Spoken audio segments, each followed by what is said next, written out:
Hello guys, this is UniversalGiant. Welcome back for more of Let's Play Pokémon SoulSilver. Last time, we caught Articuno in the basement of the Seafoam Islands. And today, we're going to be heading the opposite direction towards Fuchsia City, just to clear out the route. Are we going to start with an interesting trainer battle that I don't have to cut out for once? Linoon, the evolved form of Zigzagoon!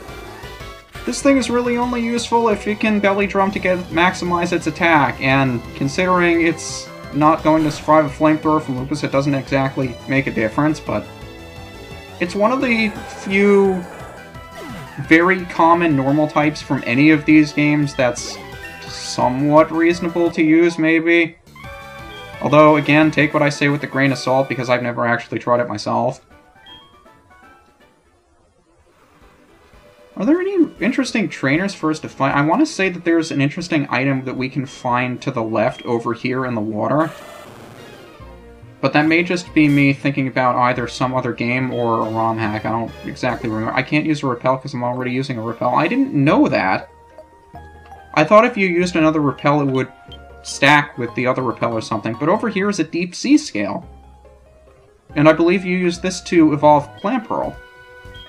I forget which evolves Clamperl into which, if it's the Deep Sea Tooth or the Deep Sea Scale that evolves it into... what is it? Huntail and the other one, the pink one, whose name I'm blanking on. Gorbis! One of the two. But again, I'm so unfamiliar with the 3rd and 4th generations that it's laughable, but I'm actually curious to know how many of you guys actually grew up with the 3rd and 4th generations. I only ask that because I know a lot of my viewers are younger than I am, but it feels like, I guess that there's something over there that we could have gotten, and I suppose I'll pass on it for now. I'll put on the bottom of the screen what it is. But it seemed like a lot of people my age stopped playing Pokemon about the same time I did, because it just stopped being popular. Greco leveled up! And if you saw in that failed attempt to catch Articuno, at level 54 it's prompted to learn the move Gyro Ball, which I believe is a physical steel-type move that does more damage depending on how much slower you are than your opponent. I'm not sure if we have the TM for this, or I've at least tried to explain it at some point, because I think we might have been able to buy it in a Game Corner or something. But I'm sticking with Flash Cannon. It just sounds weird to me when somebody tells me that they grew up on the 3rd and 4th generation Pokemon games, because they, in all honesty, they mean so little to me. Now, I'm not trying to say the 3rd and 4th generation are bad games, far from it. I'm only saying that they have very little sentimental value to me because I'd never played them until the last couple of years. Since I'd been away from Pokemon all that time, I had never really cared to play them. And of course, since then I've gone back and played them because I kind of felt it necessary to.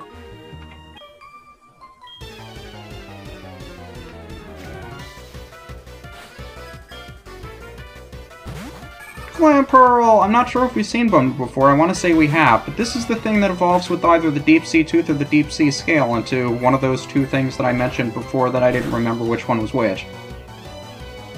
I'm not sure if there's anything too special about Clamperl itself, though.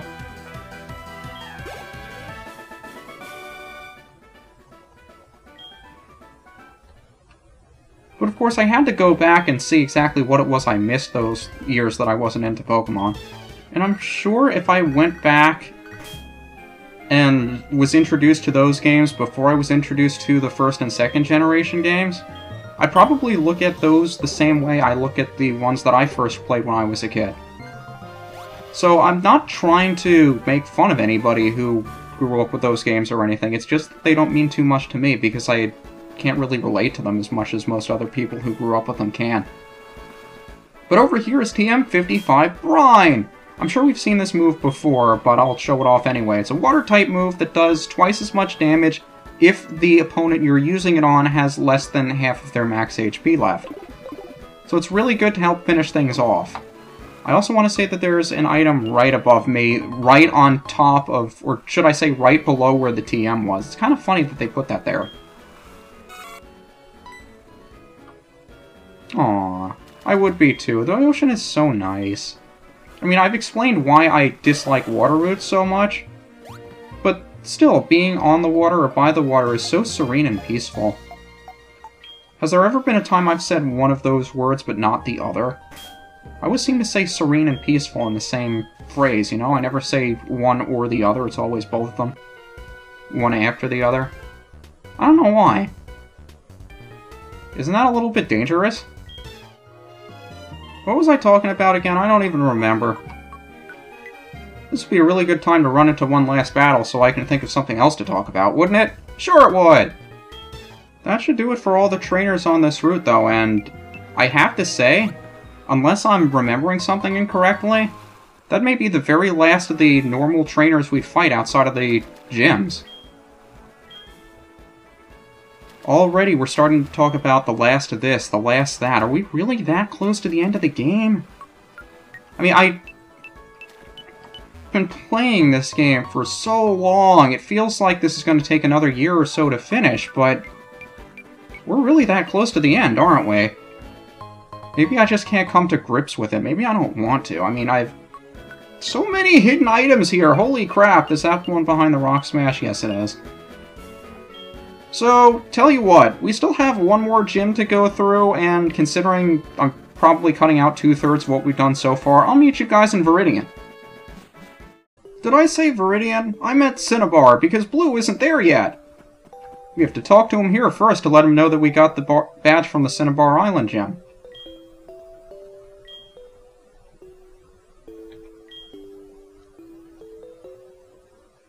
Really? You can't just fly away? You have to just walk off screen to nowhere? I mean, you do have a flying Pokemon that doesn't know fly, I suppose that's why whatever. It just would have been kind of cool. We saw Lance fly off on his Pokemon when we had him at the Lake of Rage. I don't know why Blue can't do the same thing. Maybe it's their way of going out of their way to say that Blue isn't really that cool, but I don't know. I still think he is, even though he is a complete and utter jerk. But he is back in the Viridian Gym now. And unlike the original Gold Silver Crystal, this is actually a gym with an actual puzzle. And one that a lot of people are really, really confused by. Me, I'd like to think I've been through here half a dozen times, so I have some idea as to where I'm going. But I will try to go out of my way to make sure that I get into every possible trainer battle. It'll just take me a little while to stare at the screen in order to figure out how it is I'm supposed to get there. I'm sure I'll figure these out at some point. Because I do actually want to show off all of these. I mean, you have to figure this is the last gym. In the original games, and by original I mean the first generation, this was a ground-type gym. But now it's pretty much an anything-goes kind of gym where they rely on their versatility and just about any type of Pokemon that you can have. I like that. I mean, I've mentioned with the rival battles, I enjoy being able to switch it up because it makes me feel smart for, you know, switching up Pokemon to actually take advantage of the strategy. But what this gym likes to do is use the move Trick Room, which we haven't seen yet. Trick Room... how do I put this? In Trick Room, slowest Pokemon move first, and faster Pokemon move last. So in this case, Slowking being known for being terribly, terribly slow, will go before pretty much anything that's faster than it.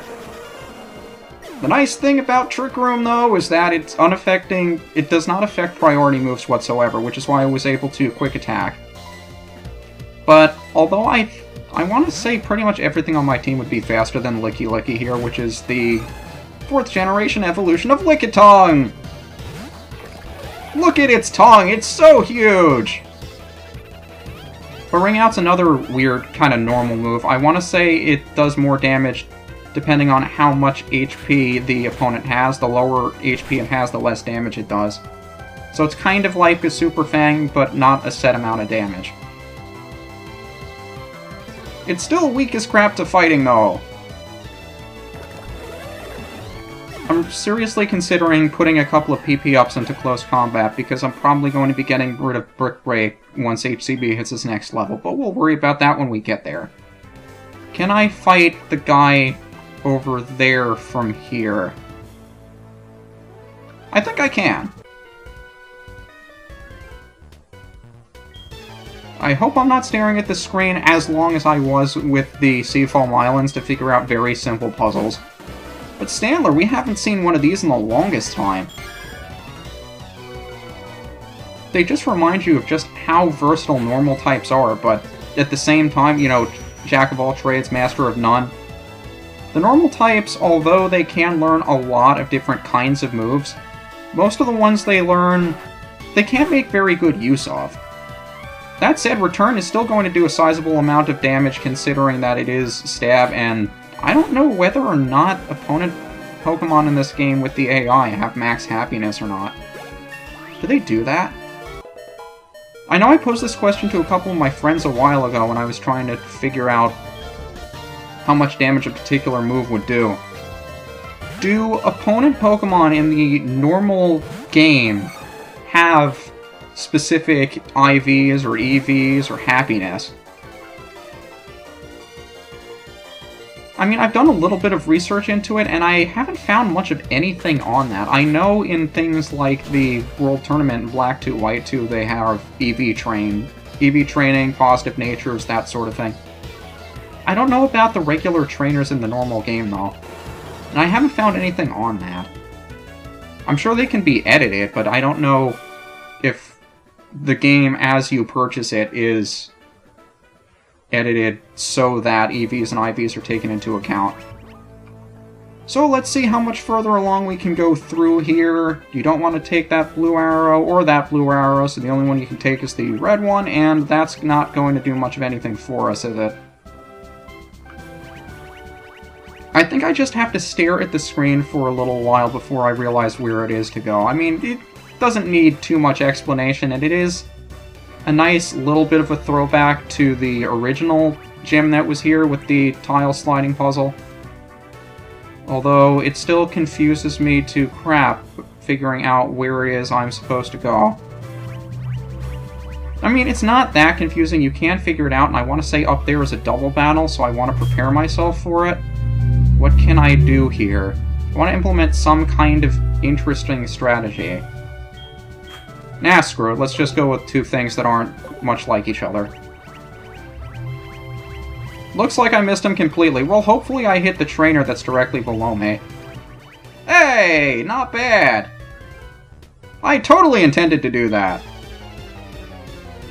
I actually wanted to do that, but it was completely unintentional. Spinda!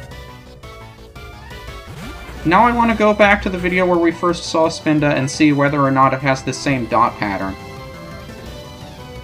I already mentioned just how unlikely that is, but it looks pretty darn similar. I guess they all do. No, imagine spending all the time you have looking for a particular dot pattern of Spinda.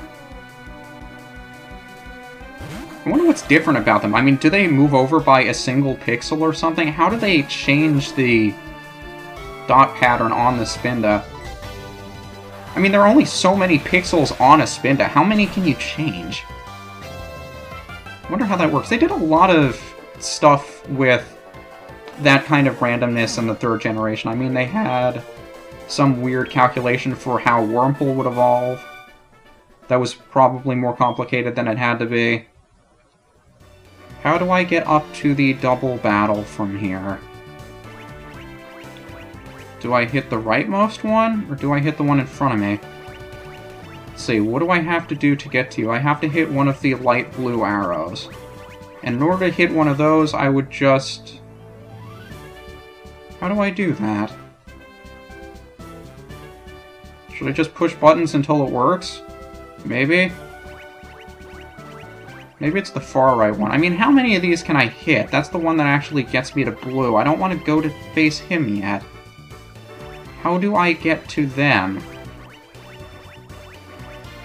I can't talk to them from behind. What do you do? Oh, of course, it's the red arrow that's pointing directly towards them. I don't know why I didn't see that one. I want to say this is the first and only double battle you can find in a gym, but I just suddenly remembered the one in the Azalea Town gym. So that's a thing. Porygon 2! The evolved form of Porygon! Who we probably haven't seen before. I don't even remember anymore. Do you care? Of course you don't care. Let's put up a Sunny Day just cause, and it would be kind of silly of me to use a water move after I put up a Sunny Day. So let's go with Crunch, I guess. I don't know, I'm feeling like using a Sunny Day because I want to say I never actually have. Besides that one time I did and it amounted to absolutely nothing. But it'll at least weaken the water move from the Azumarill, so I'm hopeful that we'll be able to survive that waterfall fairly nicely and be able to hit it with a Solar Beam on the next turn. Unfortunately, it's now faster than me because it's Trick Room! Yay, Trick Room! I don't know why I didn't see that coming. Can I survive another waterfall? I guess it's worth the risk now. I mean, in it for a penny, in it for a pound. And we are taking a literal pounding here. So many voice cracks! No good. So disappointing. Why can't I make a good use of Sunny Day just once? Just once, can I make good use of Sunny Day? Please? Is that asking too much? I don't think it's asking too much. No, well, at least we still resist Waterfall. And it's not like I'm not going to run back to the Pokemon Center and heal up like the coward that I am before the fight. Discharge is going to hit everybody, though. I don't know why I switched into you, Krako. And if I paralyze one of those things, it's only going to make it stronger. Why did I do this? I don't know why I'm not thinking. I don't know why you're protecting. It's not like you hit me with the Toxic or something. And water moves are still doing half as much damage now that it's sunny. I don't know why you continue to use it. I guess it's its strongest move. What else would it learn? I mean, doesn't Azumarill have Double Edge by this point? You would think so. Oh well, I guess we'll go with another Flash Cannon and hope that it doesn't protect again. And it gets the 50% protect. So it's probably going to try using it next turn, in which it will only have a 25% success rate, and probably still get it anyway. It's not like we're taking much damage from the Azumarill anyway. We're doing more damage to these things than they're doing to us with that thing protecting, and that sun is lasting much longer than I thought it would. By much longer, I mean maybe one turn. Please don't protect again and succeed. Oh yeah, no superpower! Why didn't you use that before, and why didn't you use that on Krako? That's a little bit silly of you, Azumarill. But superpower! Crunch is going to learn it eventually. It's just going to take quite a while before it does, and I'm hoping that... Super! Fighting type move, 120 base power, but it lowers your attack and your physical defense. So it's like Close Combat, except it also lowers your attack instead of lowering your special defense. So what that does is it makes sure that your next superpower does less damage than your first superpower did. Which is why I prefer to run Close Combat if given the option, but most likely you don't have that option. I don't know how many Pokemon can learn both. They're few and far between, I think. But with all the trainers out of the way here, we can make our way to Blue. Unfortunately, I am not doing so well, so I'm going to run back to the Pokemon Center and heal up as soon as I figure out how the hell I'm supposed to get there.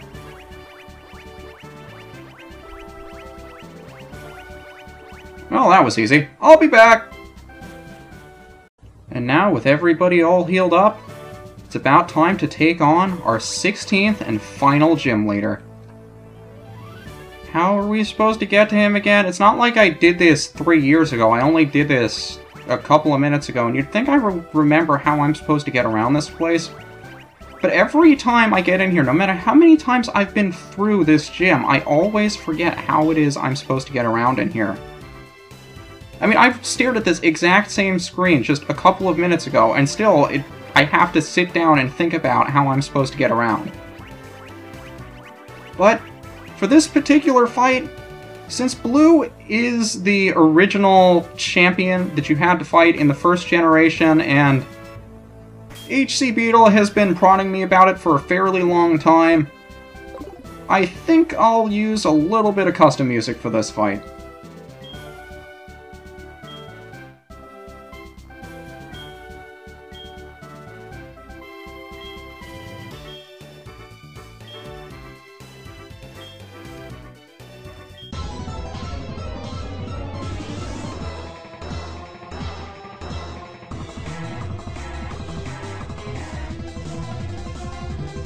Now, Blue should not be taken lightly, as a full roster of 6 Pokemon, and all of them are the highest levels that you've faced up until this point.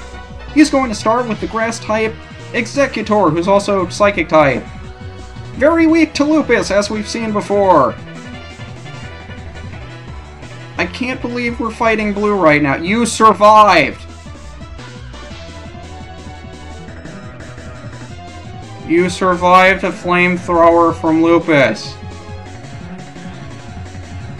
How does this happen? Why does this happen? What do I do to deserve this? Look at the third face of the Exeggutor on its right, our left. Look at that third face. How its mouth is just gaping open. What is that expression on its face? Is it happy? Is it sad? Is it excited? Is it surprised? What is it? I can't tell. It's just freaking me the hell out right now. But that's Exeggutor. Up next is going to be Rhydon. I was expecting to switch in Gyarados. Now, Rhydon we saw in the Pewter City gym, and ironically enough, Brock didn't have one. But being 4 times weak to water, it's still faster than me because she put up a Trick Room! How quickly I forget things! We should be able to take that like a champ, though. I don't think Rhydon's physical attack is that great. I mean, it's strong, but it's maybe a little bit better than average. I do forget whether or not Rhydon has the ability Solid Rock. I know for a fact its 4th generation evolution does, but I'm not sure if this one does. But champ, this one is the one that I'm actually most worried about. The 4-armed fighting type. Most of these Pokemon we've seen before, but never this powerful. I mean, maybe in the Elite Four when we had to face them, they were pretty strong. But Stone Edge!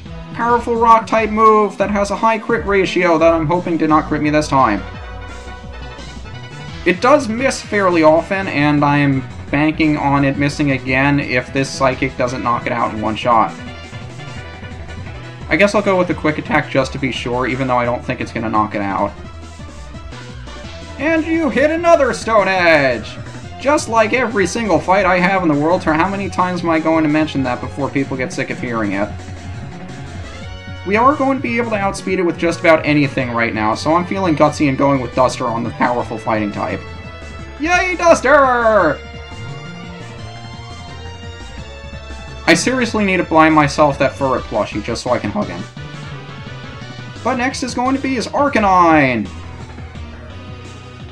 Who do I want to challenge him with? I guess I'll go with Crunch again, although I'm not sure if it'll be able to survive. Arcanine genuinely scares me. I mean, this thing can have a wide variety of moves, and it also has Intimidate, so Waterfall's not going to be doing as much as I would like. Dragon Pulse? I wasn't even aware that Arcanine could learn Dragon Pulse. That is still going to be a 2-hit KO on me from this range. And I can switch in Krako to resist the Dragon Pulse, but it's not going to take any fire move from this thing. Oh, it doesn't matter, we knocked it out anyway. You surprised me once again, Crunch. I'm surprised, surprised.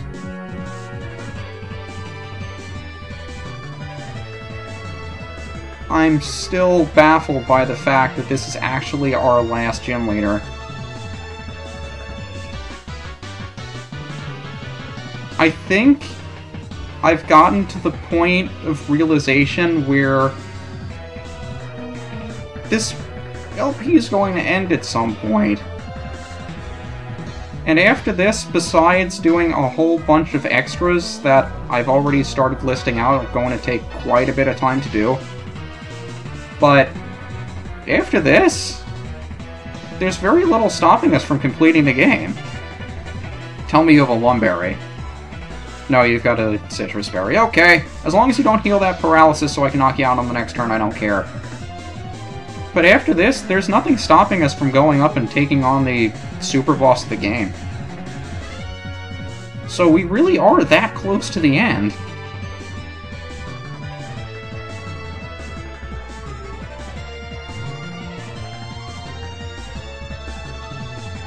And I have nothing else to say anymore. Why do I always get this way when I'm getting towards the end of a long LP? Why do I always get so sappy? Nobody appreciates it. Nobody likes it. You're still 4 times weak to electricity and aren't surviving. We're getting our 16th and final badge, and I should be happy. Why am I not happy, damn it? Why am I not happy? It's such a bittersweet feeling. Finally being able to fill out the badge corner in the background. Knowing that I'll never have to edit it anymore. Once we've put up the Earth badge, the 16th and final badge, I won't have to change that anymore. It'll be complete. We have all 8 badges in Johto and all 8 badges in Kanto. And we can use the HM rock climb, which we'll get from Professor Oak after we go to visit him, but I'm thinking of saving that until later. TM92, you guessed it, Trick Room, slower Pokemon move faster. This is UniversalGiant?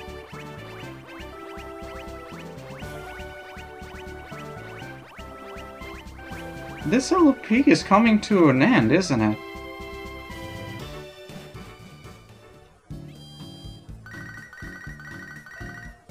Finally getting that call from Professor Oak to tell us that he has something to give us. Which is going to be that HM that Blue mentioned.